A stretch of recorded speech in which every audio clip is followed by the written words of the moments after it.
नमस्कार मेरे प्रिय मित्रों। आज मैं आपके साथ एक ऐसी पुस्तक साझा करने जा रहा हूं जो आपकी सोच, आपके व्यवहार और पैसे के प्रति आपकी भावनाओं को पूरी तरह से बदलने की शक्ति रखती है। कल्पना कीजिए, एक ऐसी किताब जो सिर्फ बचत या निवेश के बारे में नहीं बताती, बल्कि हमारे मन, भावनाओं और आदतों की गहराई तक जाती है। ये किताब है the psychology of money, Morgan Housel द्वारा लिखित।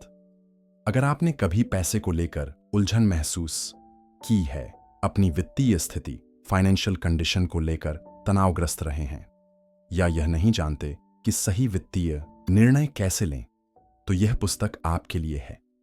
और सुनिए, यह सिर्फ एक किताब नहीं है, यह एक मार्गदर्शक, एक गुरु और एक मित्र है जो आपको पैसे के साथ समझदारी से जीने की कला सिखाता है। अब एक व्यक्तिगत बात बताऊं, मुझे हमेशा से किताबों से प्यार रहा है। किताबें सिर्फ कहानियां या कागज पर लिखे शब्द नहीं होती, वे एक बेहतर जीवन के लिए द्वार खोलती हैं। जहां फिल्में हमें कुछ घंटों के लिए मनोरंजन देती हैं, वहीं किताबें हमारे मन को पोषित करती हैं, ज्ञान बढ़ाती हैं और हमें जीवन भर प्रेरित करती हैं। और यह किताब मेरी सबसे पसंदीदा किताबों में से एक है, क्योंकि यह सिर्फ पैसे के बारे में नहीं है, बल्कि स्वतंत्रता, खुशी और बुद्धिमानी से निर्णय लेने की ताकत के बारे में है। तो दोस्तों, क्या आप इस ज्ञान के खजाने में गोता लगाने के लिए तैयार हैं? आराम से बैठिए, एक नोटबुक ले लीजिए अगर आप नोट्स बनाना चाहते हैं, और एक ऐसी यात्रा पर चलें जो सच में आपके जीवन को बदल सकती है। याद रखें, यह सिर्फ एक जानकारी नहीं, बल्कि एक अनुभव है, एक सीख है और सफलता की ओर एक कदम है। पैसे की भावनात्मक शक्ति इस पुस्तक में सबसे महत्वपूर्ण विचार यह है, पैसा सिर्फ संख्या नहीं है, बल्कि यह हमारे व्यवहार से जुड़ा होता है। हम अक्सर सोचते हैं कि अच्छे वित्तीय निर्णय लेने के लिए हमें गणित में निपुण होना चाहिए या फाइनेंस की गहरी समझ होनी चाहिए, लेकिन मॉर्गन हॉसेल साबित करते हैं कि यह सच नहीं है। पैसे का प्रबंधन करने की कुंजी हमारे भावनाओं, आदतों और मानसिकता को समझने में है। पैसा भावनात्मक होता है, तार्किक नहीं। क्या आपने कभी ऐसा फाइनेंशियल निर्णय लिया है जिसका बाद में आपको पछतावा हुआ? शायद आपने कुछ महंगा खरीद लिया जिसकी आपको जरूरत नहीं थी, या बचत टाल दी यह सोचकर कि अगले महीने कर लूंगा। हम सब इस स्थिति से गुजरे हैं क्योंकि हम पैसे को लेकर निर्णय भावनाओं के आधार पर लेते हैं, न कि तर्क पर। उदाहरण के लिए, कल्पना कीजिए, आप एक दुकान में हैं और आपको सबसे नया फोन दिखाई देता है। यह चमकदार, ट्रेंडी है और हर कोई इसे ले रहा है। आपको इसे खरीदने की इच्छा होती है, भले ही आपका पुराना फोन ठीक से काम कर रहा हो। यही आपकी भावनाएं आपको चलाती हैं। एक और उदाहरण, मान लीजिए कि आपको ऑफिस में बोनस मिला। भविष्य के लिए बचाने की बजाय आप तुरंत छुट्टी प्लान कर लेते हैं या कोई महंगी चीज खरीद लेते हैं। बाद में आपको महसूस होता है कि आप उस पैसे का बेहतर उपयोग कर सकते थे। इसका कारण यह है कि पैसा गणना या एक्सेल शीट का विषय नहीं है, बल्कि यह हमारे मन और दिल में चल रही भावनाओं से जुड़ा है। जब तक आप अपनी भावनाओं को नियंत्रित करना नहीं सीखते, पैसा हमेशा आपको नियंत्रित करेगा।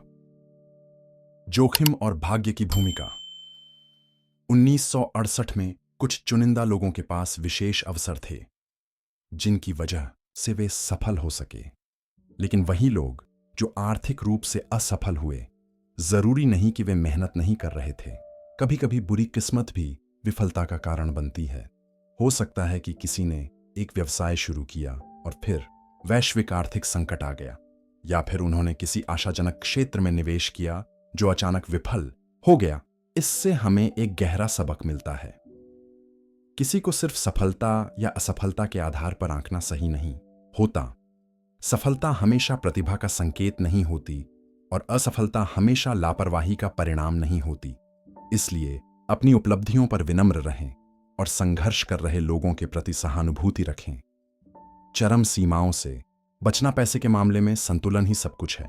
अगर हम बहुत ज्यादा बचत करते हैं और जीवन का आनंद नहीं लेते, तो हम जीवन के महत्वपूर्ण अनुभवों को खो सकते हैं।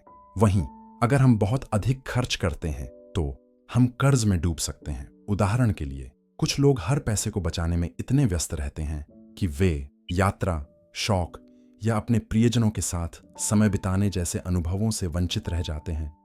दूसरी ओर, कुछ लोग इतना अधिक खर्च करते हैं कि वे बिल भरने को लेकर हमेशा तनाव में रहते हैं। इसका समाधान है मध्यम मार्ग चुनना। भविष्य के लिए बचत करें, लेकिन वर्तमान का आनंद लेना भी न भूलें। मॉर्गन होसेल इसे पर्याप्त जीवन कहते हैं, जहां आप जानते हैं कि आपको कब खुश और सुरक्षित महसूस करने के लिए पर्याप्त है। ज्यादा आत्मविश्वास का खतरा। क्या आपने कभी सोचा है, मुझे पैसे के बारे में सब कुछ पता है? सावधान रहें।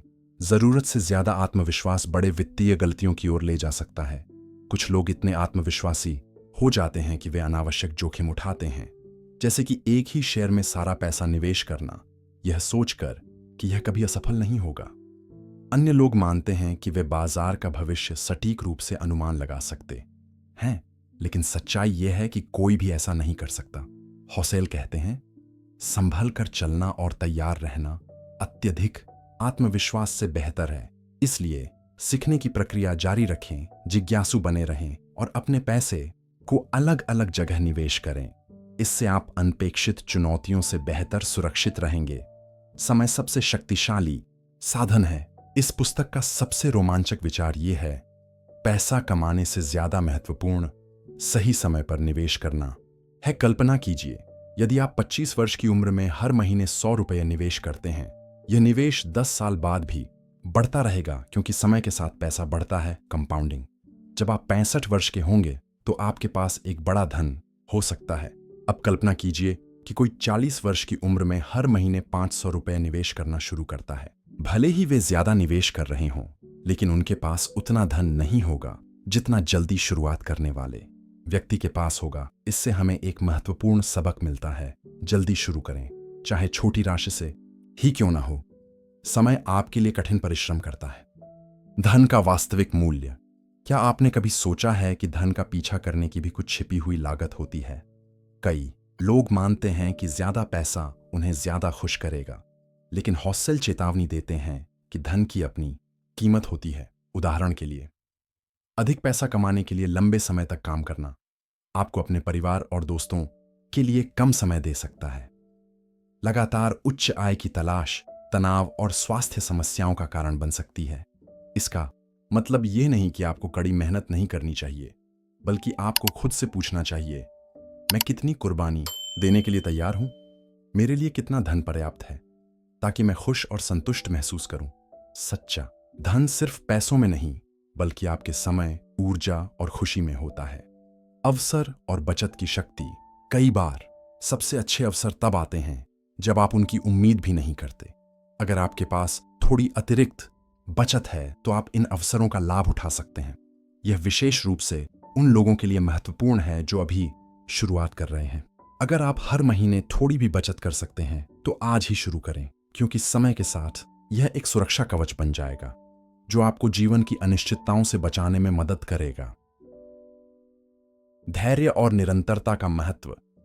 धन कमाना कोई एक बड़ा कदम उठाने या सही निवेश ढूंढने का मामला नहीं है, बल्कि यह धैर्य और निरंतरता के साथ धीरे धीरे बनने वाली प्रक्रिया है। इसे एक पेड़ लगाने की तरह सोचें। आप तुरंत परिणाम नहीं देखते, लेकिन लगातार देखभाल से यह मजबूत और ऊंचा होता जाता है। संतोष की ताकत। इस किताब का सबसे जीवन बदलने वाला सबक यह है, पर्याप्तता। मॉर्गन होसेल एक गहरी सच्चाई साझा करते हैं। पर्याप्तता विकसित करना सबसे महत्वपूर्ण वित्तीय कौशल है। कुछ लोग और अधिक पैसा पाने के पीछे भागते हैं, यह सोचते हुए कि इससे उन्हें संतोष मिलेगा। लेकिन अगर आप हमेशा पैसे के पीछे भागते रहेंगे तो कभी संतुष्टि महसूस नहीं होगी। दूसरी ओर, जो लोग समझते हैं कि उनके लिए पर्याप्त क्या है, चाहे वह एक आरामदायक घर हो, आर्थिक सुरक्षा हो या प्रियजनों के साथ समय बिताना, वे सच्ची और स्थायी खुशी महसूस करते हैं। खुद से पूछिए, मेरे लिए पर्याप्त क्या है? मुझे वास्तव में जीवन में क्या चाहिए? जब आप अपनी संतुष्टि पर ध्यान केंद्रित करते हैं तो आप दूसरों के पास क्या है इसकी चिंता करना बंद कर देते हैं, और जो आपके पास है उसकी सराहना करना शुरू कर देते हैं। अपनी आय से कम खर्च करना। मॉर्गन होसेल बताते हैं कि जीवन में सबसे शक्तिशाली आदतों में से एक यह है, अपनी आय से कम खर्च करना। इसका क्या मतलब है? जो आप कमाते हैं उससे कम खर्च करें। हर बार जब आपकी आय बढ़ती है तो अपनी खर्च की आदतों को भी बढ़ाने की जरूरत नहीं। ये क्यों महत्वपूर्ण है? अगर आप कम खर्च करते हैं तो आपके पास बचत करने, निवेश करने और भविष्य की तैयारी करने के लिए अधिक लचीलापन होगा। इसके अलावा आपको खर्च और कर्ज को लेकर चिंता करने की जरूरत नहीं पड़ेगी। ध्यान रखें, धन यह नहीं है कि आप कितना कमाते हैं, बल्कि यह है कि आप कितना बचाते हैं और इसे कितनी समझदारी से उपयोग करते हैं। भविष्य को ध्यान में रखकर निर्णय लेना। पैसे के मामले में सबसे बड़ी गलती जो लोग करते हैं वह है केवल तुरंत मिलने वाले फायदों पर ध्यान देना। कई लोग जल्दी लाभ पाने के लिए गलत फैसले लेते हैं। कुछ लोग बाजार गिरने पर डर जाते हैं और गलत कदम उठा लेते हैं। इससे हमें यह सबक मिलता है, भविष्य को ध्यान में रखकर सोच अपनाएं। ऐसी चीजों में निवेश करें जो वर्षों में बढ़ेंगी, न कि दिनों में। अपने वित्तीय निर्णयों को डर या लालच से प्रभावित न होने दें। पैसा एक साधन है, लक्ष्य नहीं हमारा। पैसा देखने का तरीका बदलना जरूरी है। अधिकतर लोग पैसे को अंतिम लक्ष्य मानते हैं, लेकिन मॉर्गन हॉसेल हमें सिखाते हैं कि पैसा सिर्फ एक साधन है। पैसा सिर्फ ज्यादा चीजें खरीदने के लिए नहीं होता, बल्कि यह आपको वह जीवन बनाने में मदद करता है जो आप चाहते हैं। यह एक स्वतंत्रता, सुरक्षा और दूसरों की मदद करने का साधन है। जब आप पैसे को लक्ष्य मानना बंद कर देंगे और इसे एक साधन के रूप में देखना शुरू करेंगे, तो आप ऐसे फैसले लेंगे जो आपके मूल्यों के साथ मेल खाते हैं और आपके सपनों के करीब ले जाते हैं। देने का आनंद। इस पुस्तक का सबसे सुंदर पाठ यह है, सच्चा धन देने से आता है। मॉर्गन हॉसेल समझाते हैं कि दूसरों की मदद करने से अधिक खुशी मिलती है बजाय किसी भौतिक संपत्ति के। जब आप देते हैं, आप किसी के जीवन पर सकारात्मक प्रभाव डालते हैं। आप खुद भी खुशी और संतोष महसूस करते हैं। आप जीवन से अधिक गहराई से जुड़ते हैं। देने के लिए बड़ी चीजों की जरूरत नहीं, छोटी छोटी उदारता के कार्य जैसे किसी दोस्त की मदद करना या किसी जरूरतमंद को सहयोग देना जीवन में बड़ा बदलाव ला सकते हैं। हम जो पैसा कमाने, खर्च करने और बचाने के बारे में सोचते हैं वह बचपन, संस्कृति और समाज से प्रभावित होता है, लेकिन जरूरी नहीं कि ये सभी विचार मददगार हों। मॉर्गन हॉसेल हमें प्रोत्साहित करते हैं कि क्या मेरे पैसे को लेकर विचार मुझे मेरे सपनों की ओर ले जा रहे हैं या मुझे रोक रहे हैं। अगर हम अपने सोचने का तरीका बदलते हैं और सकारात्मक वित्तीय आदतें अपनाते हैं, तो हम अपने पैसे के साथ एक बेहतर रिश्ता बना सकते हैं। अब समय आ गया है कि आप इन सीखों को अपने जीवन में लागू करें। याद रखें, जीवन ही सबसे बड़ा धन है। सफलता भाग्य पर निर्भर नहीं होती, बल्कि यह सही फैसले लेने पर निर्भर करती है। खुशी अधिक पाने से नहीं आती, बल्कि यह सराहना करने से आती है कि हमारे पास पहले से क्या है। तो आज ही एक बेहतर जीवन की दिशा में पहला कदम उठाएं। थोड़ी बचत करें, नया कौशल सीखें, अपनी मानसिकता बदलें। हर छोटा कदम आपको उस जीवन के करीब ले जाएगा जिसे आप जीने लायक बनाना चाहते हैं। आपने अभी वित्तीय सफलता के बेहतरीन सबक सीखे। अब इन्हें अपनी जिंदगी में लागू करने का समय है। इन सीखों को अपने दैनिक जीवन में अपनाएं। बचत, निवेश करें और वित्तीय स्वतंत्रता की ओर कदम बढ़ाएं। इस अनमोल ज्ञान को उन लोगों के साथ साझा करें जिन्हें इसकी जरूरत है। अगर आपको हमारा यह प्रयास पसंद आया हो तो चैनल को सब्सक्राइब करें। धन्यवाद।